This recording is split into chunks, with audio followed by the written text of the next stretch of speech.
کرتے حضرت ابراہیم علیہ السلام کی مدد کے لیے اللہ نے کہا اے فرشتوں جاؤ اور میرے بچے ابراہیم کی معلوم کر لینا، اگر اجازت دے تو مدد کرنے ورنہ ضرورت نہیں۔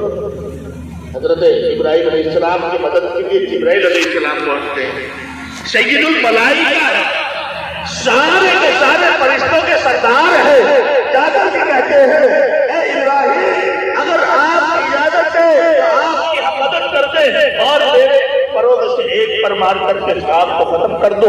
ابراہیم علیہ السلام کی بات پوری نہیں ہوئی، اسرافیل علیہ السلام پہنچتے ہیں اور جا کر کے کہتے ہیں اگر آپ اجازت دیں تو رسول قیامت برپا کر دو۔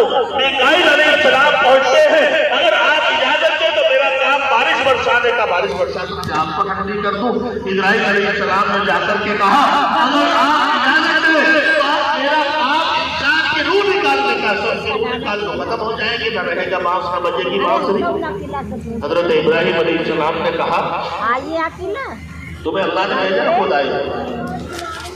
جبرائیل علیہ السلام نے کہا اے ابراہیم ہم خود نہیں آئے مگر اللہ سے اجازت لے کر کے آئے ہیں، اور اللہ نے یوں کہا اگر میرا بندہ ابراہیم اجازت دے تو مدد کرنا ورنہ مدد کی ضرورت نہیں۔ حضرت ابراہیم علیہ السلام نے کہا اے ابراہیم نہ تیری ضرورت ہے، اے میکائیل نہ تیری ضرورت ہے، اے اسرافیل نہ تیری ضرورت ہے، اے اسرائیل نہ تیری ضرورت ہے، مجھے اس خدا کی مدد کی ضرورت ہے۔ اگر وہ مجھے آگ میں جلنا پسند کرے تو میں آگ میں جلنے کے لیے تیار ہوں، اور اگر وہ حفاظت کرے گا تو خود کر۔ اللہ کی رحمت جو اس میں آ گئی، اللہ نے حفاظت فرمائی۔ وہی آگ کہ جس کی فطرت انسان نے تمام چیزوں کو جلانا ہے، اللہ نے اسی آگ کو حکم دے دیا۔ ساری چیزیں اللہ کی محتاج ہے، آگ بھی اللہ کی محتاج ہے۔ اللہ نے آگ کو حکم دیا اے آگ تو ٹھنڈی ہو جا، اور اتنی ٹھنڈی بھی مت ہو کہ تیری ٹھنڈک کی وجہ سے ابراہیم علیہ السلام کو نقصان ہو جائے۔ اسی آگ کو اللہ نے گنہگار بنا۔ تو اللہ جب حفاظت کرنے پہ آتے ہیں، ساری دنیا کی طاقت اگر ایک ساتھ مل کر کے اسے نقصان پہنچانا چاہے نہیں پہنچا سکتی۔ ایک زمانہ آیا قرآن کریم کے اندر تھوڑا سا فرق کرنے کا ایک وقت آیا۔ وہ وقت کیا تھا کہ حضرت موسیٰ علیہ السلام اور حضرت خضر علیہ السلام دونوں ایک مرتبہ سفر کر رہے تھے۔ اس زمانے میں نہ شاندار قسم کی گاڑیاں تھیں، نہ اس زمانے میں عام طریقے سے کاریں تھیں، نہ جہاز تھے، نہ ٹرینیں تھیں، نہ ہیلی کاپٹر، نہ ہوائی جہاز، کچھ بھی نہیں۔ پیدل سفر کیا کرتے تھے، اور جہاں رات ہوتی تو وہیں قیام کر دیا۔ پیدل چلتے چلتے شام ہو گئی، ایک گاؤں کے قریب پہنچے۔ اس گاؤں کے چاروں طرف دیواریں بنی ہوئی ہیں، گیٹ لگے ہوئے ہیں، ان کا وقت مقرر ہے کہ جب شام ہو جائے دروازے بند کر دو، اور صبح تک جو باہر رہتا باہر رہ جاتا، جو اندر ہوتا وہ باہر نہیں جاتا تھا۔ صبح کو دروازے کھلتے تھے۔ حضرت موسیٰ علیہ السلام اور حضرت خضر علیہ السلام دونوں اس وقت میں اس دروازے میں پہنچے جب وہ دروازے بند کر دیے گئے تھے۔ دونوں نے معلوم کیا بھئی ہم مسافر ہیں، ہم رات کو آپ کے گاؤں میں رہنا چاہتے ہیں، رات گزارنا چاہتے ہیں، رات کو قیام کرنے کی اجازت لیتے ہیں آپ سے، اب دروازے کھول دیں اور ہمیں رات کے قیام کی اجازت دے دیں۔ انہوں نے کہا نہیں، دروازے نہیں کھولے جا سکتے، جب دروازے کا بند ہونے کا ہوتا تو بند کر دیے جاتے ہیں، اور جب صبح کو کھولنے کا وقت کھولیں گے، اب تم آئے ہو اب تو نہیں کھولے جائیں گے۔ حضرت موسیٰ علیہ السلام اور حضرت خضر علیہ السلام دونوں نے درخواست کی اس بستی والوں سے کہ اپنے گاؤں کے ذمہ دار چودھریوں سے، رئیسوں سے، لیڈروں سے، نیتاؤں سے پوچھ لو، اگر وہ سب مل کر کے اجازت دے تو دروازہ کھول دینا، پھر ہم رات گزار لیں گے۔ تفسیر میں لکھا اس گاؤں کا نام انطاکیہ تھا۔ تو انطاکیہ بستی کے ذمہ داروں نے منع کر دیا اور یہ کہا ہمارے گاؤں کا یہ ایک اپنا نظام ہے اور قانون ہے، دروازے جب بند ہو گئے کھولے نہیں جا سکتے ہیں۔ چنانچہ ان کو اجازت نہیں۔ اب اگر کوئی شمشن پور میں آئے یا کیکرے میں آئے اور رات کو کہتے بھائی مجھے رات کو اپنے یہاں قیام کرا دو، سب کے پاس جائے گاؤں میں، سب کہتے نہیں بھائی یہاں نہیں جگہ، تو کیا محسوس کریں گے وہ گاؤں کے بارے میں؟ وہ سارے میں جا کر کے کہیں گے یار فلاں گاؤں میں گیا تھا، وہاں کے بڑے عجیب لوگ ہیں، ایک بھی نہیں ایسا جس نے رات کو پریشانی میں ساتھ دیا ہو۔ تو بتلاؤ سارے گاؤں کی توہین ہوگی نہیں ہوگی؟ سارے گاؤں کی توہین ہوگی۔ جب حضرت موسیٰ علیہ السلام اور حضرت خضر علیہ السلام دونوں کو بڑا کر دیا، اللہ کو یہ بات اچھی نہ لگی، اللہ نے قرآن مقدس سے فرمایا فَأَبَوْا أَن يُزَيِّنُوهُمَا، انکار کر دیا انہوں نے دونوں کی میزبانی سے، مہمان نوازی سے، رات کو قیام کی اجازت دینے سے۔ دونوں نے منع کیا، دونوں کو منع کر دیا۔ میرے بھائیوں، اب جب بھی قرآن کریم کی شرط کی تلاوت ہوگی سب کو معلوم ہو جائے گا کہاں کا واقعہ انطاکیہ ہے۔ انطاکیہ والے جب مسلمان ہوئے اور نبی اکرم صلی اللہ علیہ وسلم کے بعد حضرت عمر ابن عبد العزیز کا زمانہ ہے، آپ کا زمانہ خلافت ہے، اس زمانے میں انطاکیہ بستی والوں نے جمع ہو کر کے کہا بھئی یہ ہمارے گاؤں کی توحید کب تک ہوتی رہے گی، اس کا حل سوچنا چاہیے۔ سب نے جمع ہو کر کے کہا ایک کام کرو بھائی، کچھ پیسے جمع کر لو، سونا چاندی جمع کر لو، اکٹھا کر لو، اور امیر المؤمنین حضرت عمر ابن عبد العزیز کو جا کر کے دیتے ہیں حضرت یہ آپ کے لیے ہدیہ ہے اور آپ ہماری ایک درخواست کو قبول کر لیں اور بس اس ہدیے کو آپ لے لینا۔ انطاکیہ بستی والوں نے پیسہ، روپیہ، سونا چاندی جمع کر لیا اور اونٹوں پہ لاد کر کے چل دیے۔ اس کے پاس جا رہے ہیں وہ خلیفہ جو دنیا کے لیے مثال ہے، وہ امیر المؤمنین کہ جس کا عدل و انصاف سے قائم تھا کہ بھیڑیا اور بکری ایک گھاٹ کا پانی دیا کرتے تھے۔ میں دیکھا تھا میں ایسی حکومت کہ جہاں بھیڑیے کی ہمت نہ ہو بکری پہ حملہ کرنے کی، کتے کی ہمت نہیں بلی کو کچھ کہہ دے، بلی کی ہمت نہیں کہ چوہے کو دیکھ کر کے اور کان کھڑے کر لے، مگر یہ حکومت تھی حضرت عمر بن عبد العزیز کی کہ آپ کے زمانے کے اندر بھیڑیا اور بکری ایک گھاٹ پر پانی پیا کرتے تھے۔ ایک مرتبہ ایک بکری چرانے والا بکری چراتا تھا، وہی بھیڑیا گھومتا رہتا تھا، کبھی بھیڑیے کی ہمت نہیں پڑی، بکریوں کو کچھ نہیں کہتا تھا، ایک روز بھیڑیے نے بکری پر حملہ کر دیا۔ اس زمانے میں موبائل نہیں، اس زمانے میں فون نہیں، واٹس ایپ نہیں، فیس بک نہیں، کچھ بھی نہیں، کیسے معلوم ہو جنگل والوں کو کہ شہر میں کیا ہو رہا ہے؟ چنانچہ بکری والے نے تحقیق کی اور معلوم کیا کہ بھائی حضرت عمر ابن عبد العزیز خیریت سے نہیں ہے کیا؟ معلوم ہوا کہ ان کا تو انتقال ہوا۔ کتابوں میں لکھا ہے کہ جس وقت حضرت عمر ابن عبد العزیز دنیا سے رخصت ہوئے، آپ کی حکومت ختم ہو گئی، آپ کا جو انصاف چلا گیا، اسی وقت بھیڑیے نے بکری کا حملہ کر دیا۔ اب خودی اتنے بڑے انصاف کرنے والے کے پاس انطاکیہ والے کچھ پیسے سونا لے کے جا رہے ہیں کہ ہم مسئلہ حل کرا لیں گے۔ اب مسئلہ کیا تھا حل؟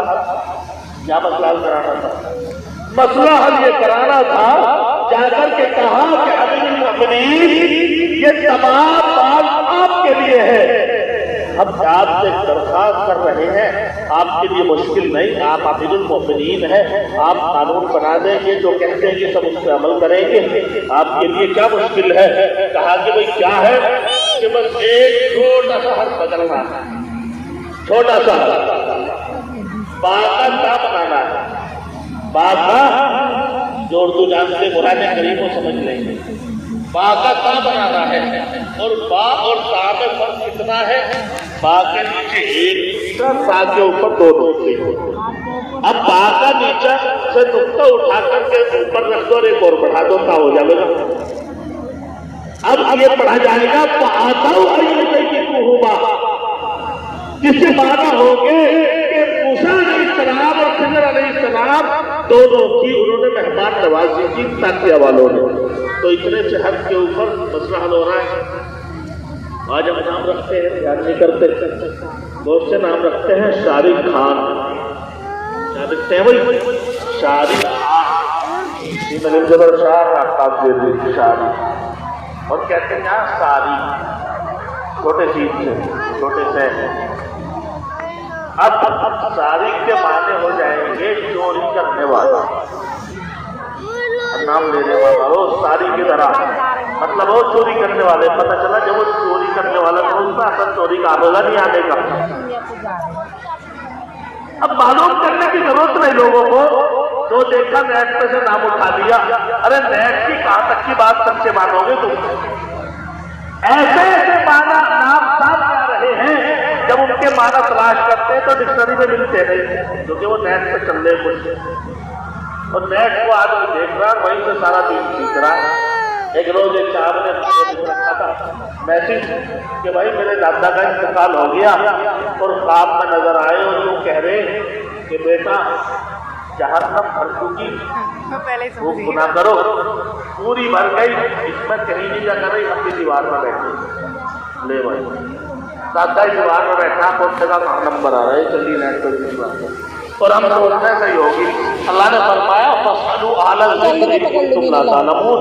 اس چیز کا پتہ نہیں اپنے عالموں سے پوچھو، اپنے عالموں سے معلوم کر لو.